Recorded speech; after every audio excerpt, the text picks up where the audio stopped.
আগুন থেমে নেই, পাহাড় জ্বলছে, মানুষের চোখে ভয়। ইসরায়েলের জেরুজালেম হিলসে চলছে আগুনের তাণ্ডব। দ্বিতীয় পেরিয়ে তৃতীয় দিনেও আগুন ছড়াচ্ছে। দাবানল এক ভয়ঙ্কর আগুনের লেলিহান কাণ্ড, যা মুহূর্তে গ্রাস করে ঘরবাড়ি, বন জঙ্গল, মানুষের জীবন। ইসরায়েলের দখলকৃত এলাকা এবং আল কুদসের আশেপাশে চলছে সেই বিভীষিকার দ্বিতীয় দিন। প্রবল বাতাস আর খরাপ্রবণ আবহাওয়ার কারণে দাবানল ছড়িয়ে পড়ছে ভয়াবহ গতিতে। হাজার হাজার মানুষ আতঙ্কে ঘর ছেড়ে পালাচ্ছে। ইতিমধ্যেই 10,000-এর বেশি বসতি স্থাপনকারীদের সরিয়ে নেওয়া হয়েছে। বহু মানুষ দগ্ধ হয়েছেন, অনেকে ধোঁয়ার কারণে অসুস্থ। ইসরায়েলের প্রধানমন্ত্রী বেনিয়ামিন নেতানিয়াহু একে জাতীয় জরুরি অবস্থা ঘোষণা করেছেন।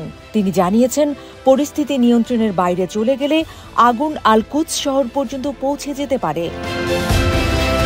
নেতানিয়াহু বলেছেন, আমরা এখন পর্যন্ত 18 জনকে আটক করেছি, যাদের বিরুদ্ধে অগ্নিসংযোগের সন্দেহ রয়েছে। একজনকে ঘটনাস্থলেই ধরা হয়েছে। কিন্তু ইসরায়েলি পুলিশ বলছে, আসলে মাত্র 3 জনকে আটক করা হয়েছে, যাদের বিরুদ্ধে নতুন আগুন লাগানোর পরিকল্পনার অভিযোগ রয়েছে।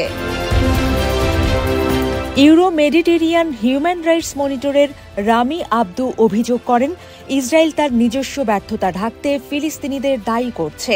বিস্তীর্ণ অঞ্চল পুড়ে ছাই হয়ে গেছে, ধ্বংস হয়েছে হাজার হাজার একর জমি।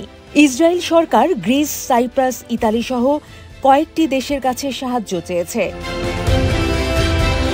ইসরায়েলি মিডিয়ার তথ্যানুযায়ী এই দাবানল দেশটির ইতিহাসের অন্যতম বড়। ক্ষয়ক্ষতির পরিমাণ হতে পারে $1 মিলিয়ন বেশি। ফায়ার অ্যান্ড এয়ার রেস্কিউ অ্যাসোসিয়েশনের প্রধান দোভ গানের বলেন, 18 বছর ধরে আমরা আগুন মোকাবেলার প্রস্তুতির অভাব নিয়ে সতর্ক করেছি, কিন্তু কর্তৃপক্ষ চুপ থেকেছে। তিনি আরও বলেন, বহিরাগত বৃক্ষরোপণ করা হয়েছে শুধুমাত্র ইতিহাস ঢাকার জন্য এবং প্রধানমন্ত্রী নেতানিয়াহু সুপার ট্যাঙ্কার কেনার বদলে নিজের বিলাসবহুল জেটে কোটি কোটি টাকা খরচ করেছেন।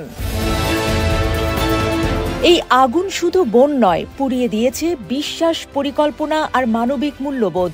আর এই দাবানলের ছায়ের নিচে চাপা পড়ে যাচ্ছে সত্য, ন্যায় এবং ইতিহাস।